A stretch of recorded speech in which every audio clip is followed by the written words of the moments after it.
ಮದ್ವೆ ಆದ್ಮೇಲಂತೂ ಅವಕಾಶಗಳೇ ಇರೋದಿಲ್ಲ. ಬಟ್ ಈ ತಂಡ ನನಗೆ ಅದನ್ನು ಕೊಟ್ಟಿದೆ. ಹಾಗಾಗಿ ನಾನು ನಮ್ಮ ಡಿರೆಕ್ಟರ್ ಚಯನ್ ಶೆಟ್ಟಿ ಸರ್ಗೆ, ಕುಲ್ದೀಪ್ ಸರ್ಗೆ, ಅವ್ರ ವೈಫಿಗೆ, ಜೊತೆಗೆ ರೂಪೇಶ್ ಶೆಟ್ಟಿ ಮತ್ತೆ ನಮ್ಮ ಹೋಲ್ ಅಧಿಪತ್ರ ತಂಡಕ್ಕೆ ನಾನು ಯಾವಾಗಲೂ ಆಭಾರಿಯಾಗಿರ್ತೀನಿ. ನಿಜವಾಗ್ಲೂ ಈಗ ನನ್ನನ್ನು ಬಿಟ್ಟುಬಿಡಿ, ಯಾವುದೋ ಒಂದು ಸಿನಿಮಾ ತುಂಬ ಹಿಟ್ ಆಯಿತು, ತುಂಬ ರೀಚ್ ಆಯಿತು, ಆ ಹೀರೋಯಿನು ಕೂಡ ಹಾಗೆ ಇದ್ದಾರೆ.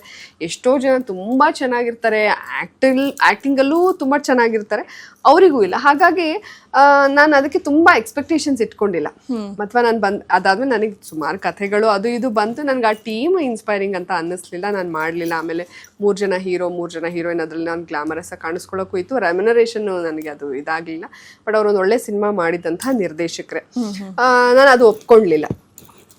ಸೊ ಮುಂದೆ ನಾನು ಹೇಳಿದ್ನಲ್ಲ, ಈ ಸಿನಿಮಾ ಆದಮೇಲೆ ನನಗೆ ಬೇರೆ ಭಾಷೆ ಬಂದರೆ ಹೋಗ್ತೀನಿ, ಇಲ್ಲ ಅಂತ ಏನಿಲ್ಲ. ಇಲ್ಲಿ ಒಳ್ಳೆ ಟೀಮ್ ಜೊತೆಗೆ ಬಂದರೆ ಮಾಡ್ತೀನಿ. ಅಯ್ಯೋ ಬಂದ್ಬಿಟ್ಟಿದ್ದೀನಿ ಇವಳೇ ಒಂದೇ ಸಿನಿಮಾಗೆ ಜಾಹ್ನವಿಯ ಸ್ಯಾಂಡಲ್ವುಡ್ ಕರಿಯರ್ ಅಂತ್ಯ, ನಾನು ಜರ್ನಲಿಸ್ಟ್ ಆಗಿ ನಮ್ಗೆ ಇರುತ್ತಲ್ಲ ಆ ಥರ ಕೊಟ್ಟರು ಪರವಾಗಿಲ್ಲ, ನಾನು ಆ್ಯಂಕರಿಂಗಲ್ಲೇ ನಾನು ಮುಂದುವರಿತೀನಿ.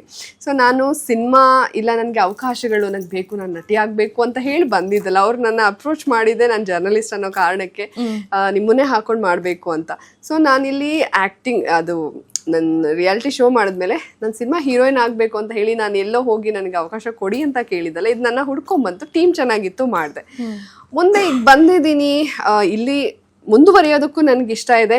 ಇದು ಇಲ್ಲಿ ನೆಕ್ಸ್ಟ್ ಸಿಗಲಿಲ್ಲ ಅಂದರೆ ನಂದು ಆ್ಯಂಕರಿಂಗ್ ಅಂತೂ ಅದು ನಂದು ಯಾವಾಗಲೂ ಇದ್ದಿದ್ದೆ. ನಂದು ಯೂಟ್ಯೂಬ್ ಇದೆ, ಮತ್ತು ನನ್ನ ಪ್ರೊಡಕ್ಷನ್ ಹೌಸಲ್ಲಿ ನಾವು ಆ್ಯಡ್ ಶೂಟ್ಸ್ ಎಲ್ಲ ಮಾಡ್ತಿರ್ತೀವಿ, ಸ್ಟೇಜ್ ಆ್ಯಂಕರಿಂಗ್ ಮಾಡ್ತಿದ್ದೀನಿ. ಕಲರ್ಸಲ್ಲಿ ಕರೆದ್ರೆ ಖಂಡಿತ ಹೋಗ್ತೀನಿ.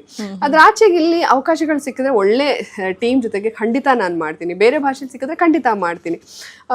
ಇಲ್ಲಪ್ಪ ನಮ್ಮ ಸಿನಿಮಾಗೆ ಸೂಟ್ ಆಗಲ್ಲ, ಇವ್ರದ್ದು ಏನೋ ಮಾರ್ಕೆಟ್ ಇಲ್ಲ ಅಂತಂದರೆ ಅದು ಪರವಾಗಿಲ್ಲ, ಬೇಡ, ನಾನು ಎಲ್ಲದಕ್ಕೂ ರೆಡಿ ಆಗಿಬಿಟ್ಟಿದ್ದೀನಿ. ಹೌದು, ನಾನು ಇಲ್ಲಪ್ಪ ಇದರಲ್ಲೇ ಮುಂದುವರಿಬೇಕು ಅಂದರೆ ನನ್ನ ಒಂದು ಬೌಂಡ್ರಿನೂ ನನಗೆ ಗೊತ್ತು. ಸಿನಿಮಾ ಅಂತ ಬಂದಾಗ ಹೌದು, ನನ್ನನ್ನು ಹಾಕೊಂಡು ಮಾಡಿದಾಗ ಆ ಸಿನಿಮಾ ಟೀಮ್ ಯಾವುದೇ ಇರ್ಬೋದು, ಆ ಪಾತ್ರಕ್ಕೆ ನಾನು ಸೂಟ್ ಆಗ್ತೀನಾ, ಅಥವಾ ನಾನು ಈಗ ನನ್ನ ಹೀರೋಗಳು ಚಿಕ್ಕವ್ರು ಇರ್ಬೋದು ನನಗಿಂತ, ಅವ್ರಿಗೆ ಅದೆಲ್ಲವೂ ಇರುತ್ತೆ ಮ್ಯಾಟ್ರು. ಸೊ ಅದನ್ನು ಮೀರಿ ನಾನು ಸೂಟ್ ಆಗ್ತಾಳೆ ಅಥವಾ ಒಂದು ಪ್ರಯತ್ನ ಮಾಡೋಣ, ಒಂದು ಟ್ರೈ ಮಾಡೋಣ ಅಂತ ಹೇಳ್ಕೊಟ್ರೆ ಖಂಡಿತ ಮಾಡ್ತೀನಿ, ಇಲ್ಲ ಅಂತಂದ್ರೂ ಇಲ್ಲ. ಸೊ ನಾನೇನು ಇಲ್ಲೇ ಬೇರೂರ್ಬೇಕು, ದೊಡ್ಡ ನಟಿಯಾಗಿ ಬೆಳಿಬೇಕು ಆ ಥರದ ಆಸೆ ಅಂತೂ ಖಂಡಿತ ಇಲ್ಲ. ಈ ಅವಕಾಶ ಬಂತು, ಒಳ್ಳೆ ಟೀಮ್ ಇತ್ತು, ತಗೊಂಡೆ. ಮುಂದಿಂದು ನನಗೆ ಗೊತ್ತಿಲ್ಲ ರಿಲೀಸ್ ಆದಮೇಲೆ ಇನ್ನೆಷ್ಟು ಅವಕಾಶಗಳು ಬರುತ್ತೆ ಅಂತ. ಯಾಕಂದರೆ ನೀವು ನೋಡ್ತಾನೆ ಇದ್ದೀವಿ, ನಟಿಯರಿಗೆ ಇಲ್ಲಿ ಎಷ್ಟು ಮಟ್ಟಿಗೆ ಮನ್ನಣೆ ಸಿಗ್ತಾ ಇದೆ.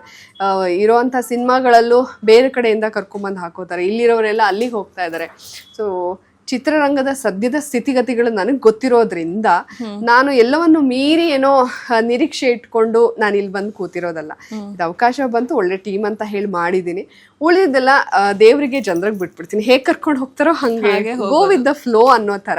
ಒಳ್ಳೆ ಅವಕಾಶ ಸಿಕ್ಕಿದ್ರೆ ಅದಕ್ಕೇನು ಪ್ರಿಪೇರ್ ಬೇಕೋ ನಾನು ಖಂಡಿತ ಮಾಡ್ತೀನಿ, ನನಗೆ ಇಷ್ಟ ಆದರೆ ಖಂಡಿತ ಮಾಡ್ತೀನಿ, ಅದು ಬೇರೆ. ಅದ್ರ ಆಚೆಗೆ ನಾನು ಒಂದು ಸಿನಿಮಾದಲ್ಲಿ ಹೀರೋಯಿನ್ ಆಗ್ಬಿಟ್ಟಿದ್ದೀನಪ್ಪ, ನಾನು ಆ್ಯಂಕರಿಂಗ್ ಮಾಡಲ್ಲ, ನಾನು ಎಲ್ಲೂ ಅದೆಲ್ಲ ಯಾವುದು ಇಲ್ಲ, ನಡೆಯಲ್ಲ. ಯಾಕಂದರೆ ನನಗೆ ನನ್ನ ಫ್ಯಾಮಿಲಿ ಇದೆ, ಫ್ಯಾಮಿಲಿನ ನೋಡ್ಕೊಳ್ಬೇಕು. ಸೊ ಹಾಗಾಗಿ ನಾನು ಈಗ ಏನು ಕೆಲಸ ಮಾಡ್ತೀನಿ ಅದಂತೂ ಕಂಟಿನ್ಯೂ ಮಾಡ್ತೀನಿ. ಈ ವಿಡಿಯೋ ಇಷ್ಟವಾಗಿದೆ ಅಂತ ನಾನು ಭಾವಿಸ್ತೀನಿ. ಇಷ್ಟವಾಗಿದ್ರೆ ಲೈಕ್ ಮಾಡಿ, ಕಮೆಂಟ್ ಮಾಡಿ, ಮತ್ತೆ ಶೇರ್ ಮಾಡಿ. ಹಾಗೆ ವಿಶ್ವವಾಣಿ ಟಿವಿ ಸ್ಪೆಷಲ್ ಯೂಟ್ಯೂಬ್ ಚಾನಲ್ನ ಸಬ್ಸ್ಕ್ರೈಬ್ ಮಾಡಿ. Thank you.